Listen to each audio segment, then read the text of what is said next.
আরও একটি আপডেট নিয়ে উপস্থিত হয়েছি আপনাদের সামনে। অনুগ্রহ করে চ্যানেলটি সাবস্ক্রাইব করে সঙ্গে থাকবেন।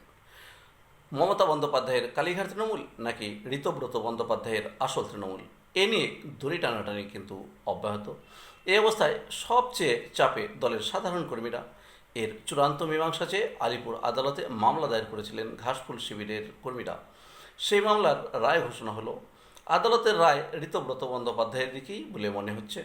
অরূপ রায় যে দলের সর্বভারতীয় চেয়ারপারসন, সেটাই দলের আসল পরিচয়।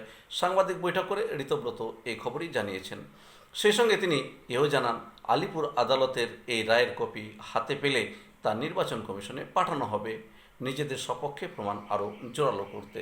26-এর ভোটে পরাজয়ের পর তৃণমূল কংগ্রেসের পরিবার ভেঙে গেছে।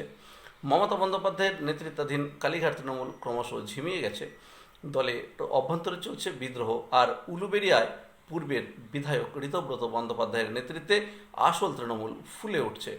যত সময় যাচ্ছে মমতাকে একা করে একে একে তৃণমূল নেতারা আসছেন ঋতব্রত শিবিরে। তাতে দিশেহারা সাধারণ কর্মীরা, তারাই আলিপুর আদালতে মামলা করেন। আজ রায় শুনে নিজেদের দিশা খুঁজে পেলেন ঋতব্রত বন্দ্যোপাধ্যায়। সাংবাদিক সম্মেলনে তিনি জানিয়েছেন, অরূপ রায় আমাদের চেয়ারপারসন ঘোষিত হন। তারপর তৃণমূলের নাম করে কিছু লোক আমাদের নানা পার্টি অফিসে ঢুকে অশান্তি করেছিল।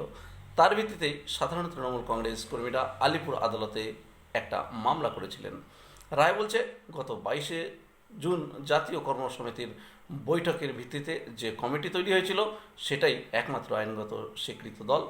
কেউ আসল নকল বিতর্ক তৈরি করতে চাইলে বলবো, আদালতের এই রায় দেখে নিন।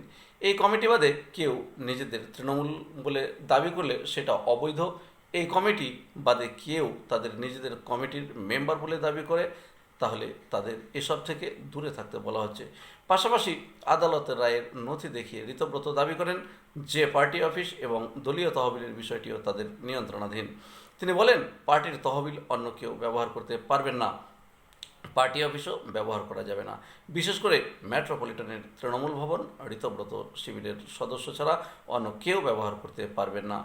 কেউ যদি অরূপ রায়ের নেতৃত্বাধীন কমিটি ছাড়া অল ইন্ডিয়া তৃণমূল কংগ্রেসের নামে কোনো কাজ করতে চান, সেটা সম্ভব নয়। আলিপুর আদালতের এই রায়কে স্বাগত জানিয়ে ঋতব্রত বলেন, আমরা যে দাবি করেছিলাম আদালত তাকেই সিলমোহর দিয়েছে।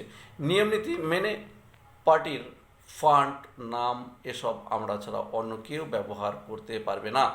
যারা পার্টি অফিসগুলোয় জোর করে ঢুকতে যাবেন, আমরা তাদের বিরুদ্ধে আইনত পদক্ষেপ করব। মগের মুলুক চলবে না। ঋতব্রতের দাবি যদি সত্যি হয়, তবে মমতা বন্দ্যোপাধ্যায়ের কালীঘাট তৃণমূলের ভবিষ্যৎ কোন পথে, এখন সেটাই প্রশ্নচিহ্ন হয়ে দাঁড়াচ্ছে। তবে এখনই এই দ্বন্দ্বের সঠিক সমাধান হবে বলে মনে হয় না। হয়তো উভয় তৃণমূলকেই সঠিক সমাধানে পৌঁছাতে আরও অনেক কাঠখড় পোড়াতে হবে। ধন্যবাদ। সকলে চ্যানেলটি সাবস্ক্রাইব করে সঙ্গে থাকবেন।